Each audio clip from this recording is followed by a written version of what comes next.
Welcome back to Explaining Everything, the channel where we dive into the stories and mysteries behind everyday things. Today's question comes from one of our curious viewers, Toaster Chinchilla 07. Thanks for the suggestion, Chinchilla. You asked, what is inside a lava lamp?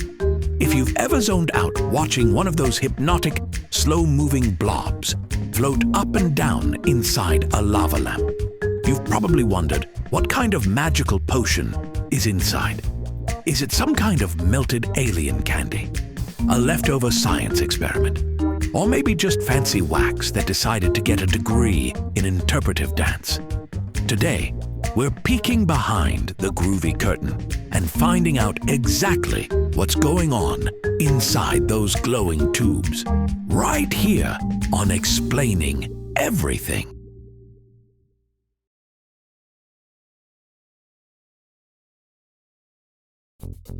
Lava lamps might seem like relics of a trippy past, but they've been hanging around since the 1960s and somehow still managed to look cool. They're one of those rare items that haven't changed much at all. Seriously, this thing's had fewer updates than your grandma's flip phone. The whole concept was dreamed up by a British dude named Edward Craven Walker. Legend has it he saw a weird bubbling egg timer at a pub, which already raises several questions, and thought, what if I turn this into a light fixture that looks like a science experiment having an existential crisis? And just like that, the lava lamp was born. Well, not literally born. It was manufactured, boxed, and sold to teenagers with beanbags and posters of Saturn. It was marketed as a living room conversation piece, which is funny because if a lamp becomes the most interesting thing in your conversation, you might need new friends. But hey, it worked. All right, time to get into the gooey heart of this mystery. Inside a lava lamp, you'll find two main substances, a special type of wax and a surrounding liquid. That's it. Just two ingredients, plus a light bulb at the bottom doing most of the heavy lifting. But the secret is in how those two things interact. Let's talk about the wax first. It's not just regular candle wax. It's a custom blend designed to have just the right density so that when it heats up, it rises in the liquid, and when it cools down, it sinks. This wax is usually made with a mix of paraffin, mineral oil, and stearic acid to get that perfect globby behavior. It's kind of like if someone made butter just for doing backflips in slow motion. Now, the liquid around it? That's mostly water, but it's not plain tap water. It's got chemicals added, usually things like antifreeze or glycol, to change its density and make it just right for suspending the wax. It also includes a dash of surfactants, which help prevent the wax from sticking to the glass like a clingy X. The goal here is for the wax to be just a tiny bit denser than the liquid when it's cool, and just a tiny bit less dense when it's warm. That density switch is what creates the lava lamp's signature slow-motion lava ballet. Now, what makes all of that waxy magic move? A single, humble, incandescent light bulb at the bottom of the lamp. That's it. No motors, no fans, no Wi-Fi connection, just old-school heat. When you turn the lamp on, the bulb heats up the wax at the bottom of the lamp. As the wax warms up, it expands slightly, which makes it less dense than the surrounding liquid. And what happens when something is less dense than the stuff around it? That's right. It rises. The blob floats slowly upward like it just remembered it left the oven on.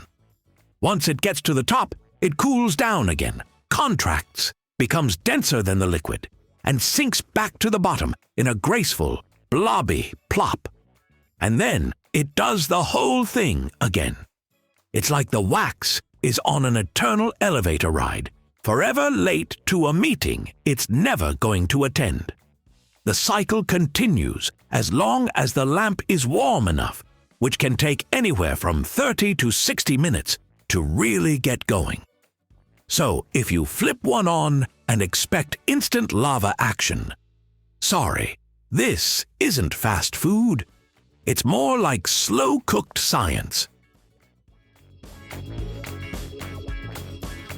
Let's address the obvious.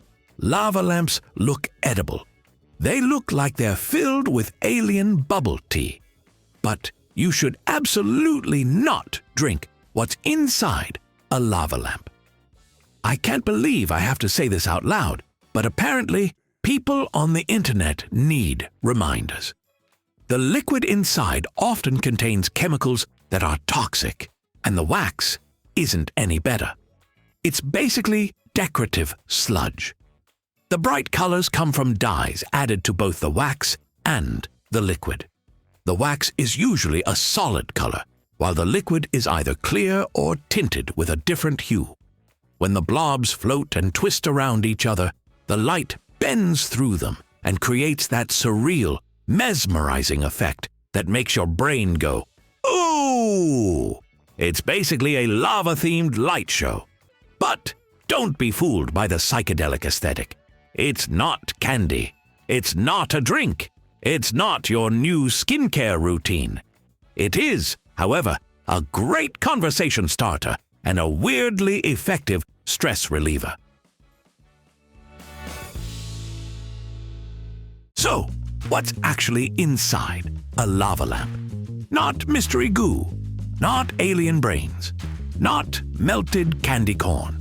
Just a special blend of wax and liquid, heated by a little bulb and guided by the simple, beautiful laws of physics. It's a low-tech masterpiece that turns temperature and density into an endless loop of psychedelic motion. And despite being designed over half a century ago, it still captivates people today. Lava lamps are a reminder that sometimes the simplest things are the most magical, especially if they look like melted Skittles doing yoga.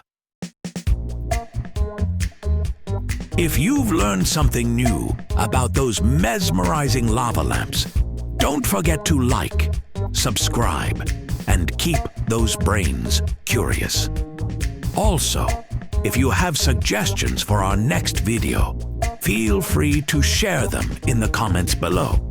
We'll be sure to give you an acknowledgement for your contribution.